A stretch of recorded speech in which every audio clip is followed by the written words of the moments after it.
This is Selwyn's Law. Every week at this time, we get to hear from Selwyn Whitehead. She's not just an attorney at law. Selwyn knows her stuff and doesn't shy away from the truth, even when it's ugly. Her Bay Area practice focuses on helping her clients to manage their wealth through estate and tax planning, to managing their debt through reconstruction or bankruptcy. And now it's time for Selwyn's Law. Welcome to Selwyn's Law with award-winning bankruptcy attorney Selwyn Whitehead. Hi, Selwyn. Hi, Clifford. How are you? I am doing so well. I just can't believe how time is flying. Next thing you know, it'll be Christmas. Oh, my gosh. I mean, it's just going so fast. Well, the older we get, the quicker the years go by. That seems to be the truth. And people told me that for years, but it definitely seems to be the truth. Well, see, last few weeks, we've been talking about estate planning, and you've been really going into great detail. I've learned so much, and I'd like to continue with that if you don't mind. Sure. The last couple shows we went over the overall purpose of estate planning. Again, these shows, or all of my shows, are trying to educate our community about things that we need to know about the law, and not giving legal advice, but trying to put things in a grand context so that when we do reach out to an attorney, we can kind of put stuff in proper perspective and get the right kind of legal advice.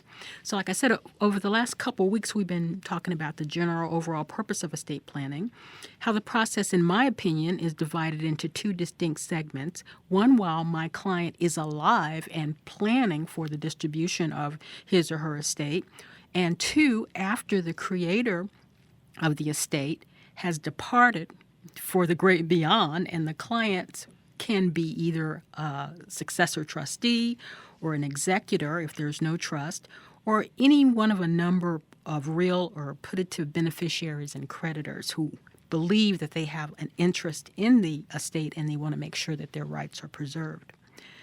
The primary state and federal laws involved, including the Internal Revenue Code, revenue regulations and case law, the California Revenue and Tax Code and case law, the California Probate Code and case law, California Corporations Code and case law. And we also talked about the primary estate planning tools, which are one, a will, two, various kinds of trusts. Last time we talked about revocable trusts and how they become irrevocable upon the death of the individuals that created them, which leads to today's topic, irrevocable trusts.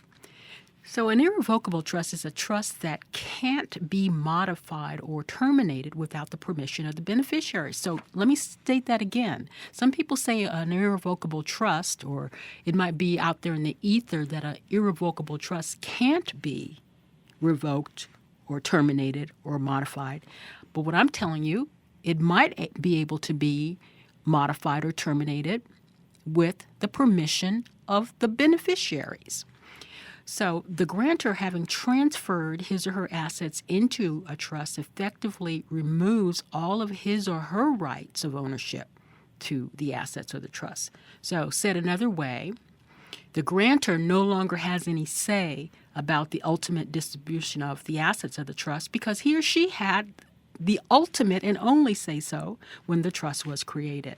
And one of the reasons why a trust is such a valuable tool is simply because of that.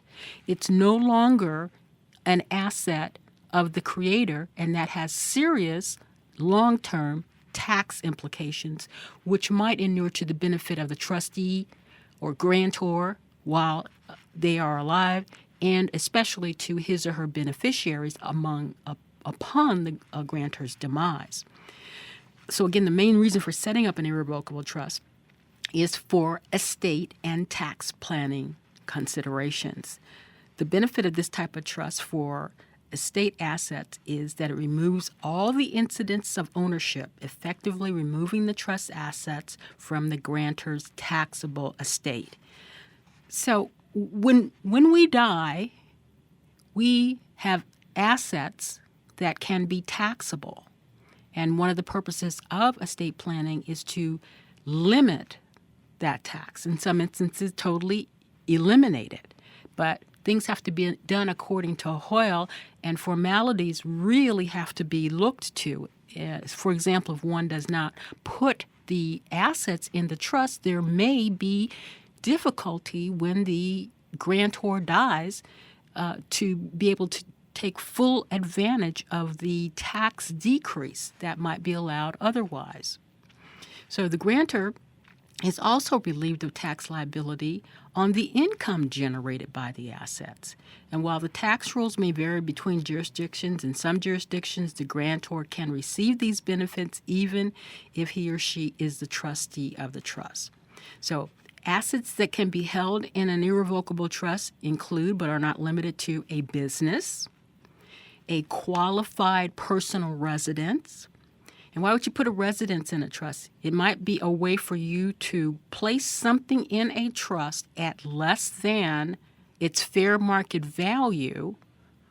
Looking at fair market value in the abstract, you might be able to take a substantial discount by putting it in a trust and then let that asset grow tax-free to the beneficiaries while it's in the trust. You might also be able to put investment assets in a trust, stocks and bonds, cash, assets for a charity that will either throw off income to the grantor, such as a charitable lead or remainder trust. So what do I mean by that? You put your assets in a trust. While you're alive, you can derive income, but ultimately the corpus of the trust, the asset, will go to a charity. And that's called a charitable remainder trust. You can also have a lead trust where the initial amount goes to the charity, but you can have the charity has to throw off income to you while you're alive. And there's certain tax advantages in each one of those situations. You can also put life insurance proceeds and a policy in a irrevocable trust.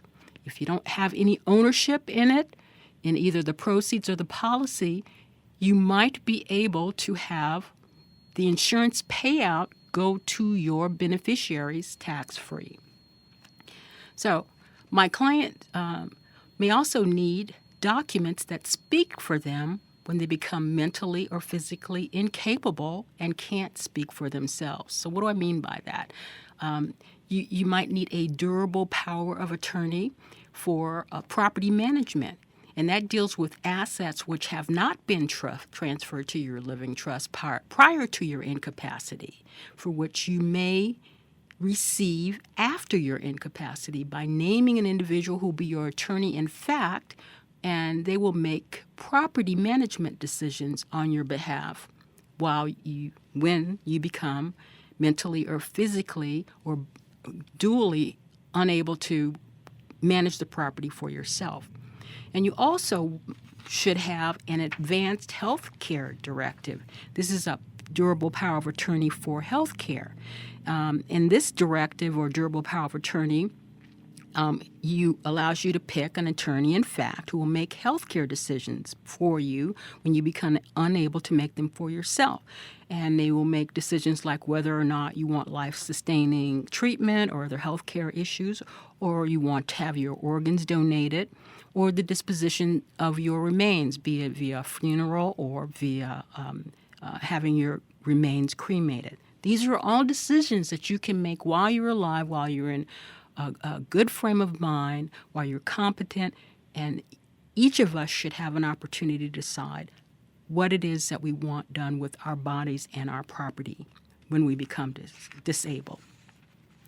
Now, some assets may pass to our beneficiaries outside either a will or a trust. For example, personal property that's held jointly as joint tenants, including automobiles, off-highway vehicles, motorhomes, and vessels.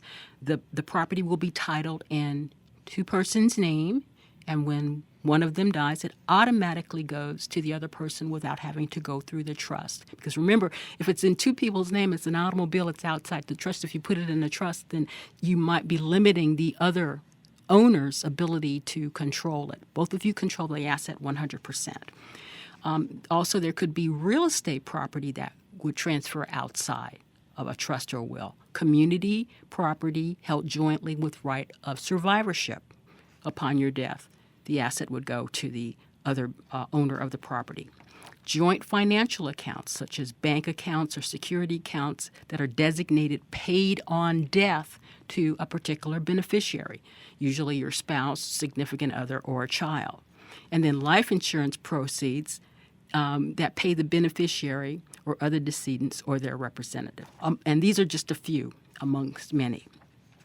So last time I introduced a concept that's it's old as ancient times, and in many third world cultures, and I include the African American culture in that, is something called an ethical will, where it's more than just to leave property. It also serves as the ability to hand down values, hand down wisdom through generations, hand down stories about our ancestors who might have been slaves and what they did to survive, with the idea that it gives us strength now that we're not slaves, but we come up against obstacles and we throw in the towel the first time we run up against an obstacle that we think that we cannot overcome. I mean, I was watching the movie 12 Years as a Slave the other night, and that to me showed me how strong and powerful certain cultures are. And with an ethical will, you can pass down wisdom to your grandchildren about things that are important values. And it can also be used to limit the possibility of litigation. If I'm to say, I didn't leave you anything, honey, because I know that you are a very strong woman, but I know that your cousin Harry is going through problems. He might have an addiction problem or some other problem, and I'm going to leave my money to him via you. And I want you to be in essence, the trustee of your cousin who can't make it on his own. And I'm not leaving you anything not because I don't love you or respect you or want you to be able to have a successful life. In my opinion, you are strong enough to get on without this amount of money, which is not a whole lot to you, but it might be a significant amount to your cousin. Or, just you could say, well, Selwyn, I never liked you. So I'm not leaving you anything. You were always a pain. You were always arguing with me. So I'm going to leave everything to your sister. So no one can say that my mother didn't think this through, but it's just explaining with the idea of reducing litigation. If I understand correctly, Selwyn, if you don't do that, then someone can actually contest the will and say, was this truly your intention? Well, probably the biggest reason why wills and other estate documents are challenged is they say that someone exercised undue influence over you. Okay. When you were in a state of mind where you were susceptible to being influenced. Mm-hmm. So my response is, everybody might think Selwyn was crazy while she was alive. But if she, uses this ethical will to do two things, and I think you should do both, to pass on wisdom and to articulate why it is that you made the device or why it is you left someone out. And it's your asset. These are your resources. And I think, although the person not getting anything, might be upset, but it's much better than having the family, the people that are left behind arguing about it. Argue with the deceased and see how she cares because she's not here anymore. Well, that's a way I've never looked at it before. Selwyn, unfortunately, we're out of time. You have just done a great job of giving me some of the basics of estate planning. If someone would like to contact you, maybe take a look at what's the best way for them to begin planning their estate, how should they reach you? They can give me a call at area code 510-633-1276, or they can email me. My email address is my name, selwynwhitehead@yahoo.com, or selwyn@selwynwhitehead.com. And again, this is just to open your eyes to the idea of estate planning. Detailed estate planning is very legalese, very thorough, a whole lot of analysis has to be done. So you really need to talk to a professional about this to make sure that your rights are protected if you're possibly a trustee now. But you also, if you're the one that's creating the trust, you want to make sure that everyone knows what it is that you want. You put it down in a way that, even if someone wants to contest it, they're not going to be very successful in that. And then you'll be able to get on with your life because you've taken care of this very important matter. Well, certainly sounds good to me.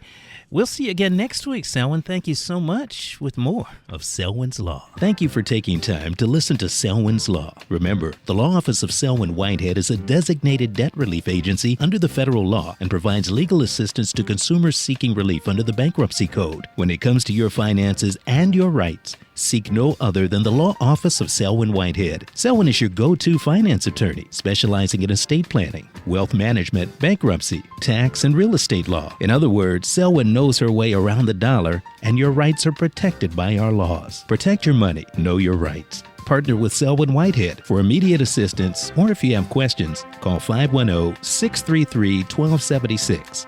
510-633-1276 and go to selwynwhitehead.com.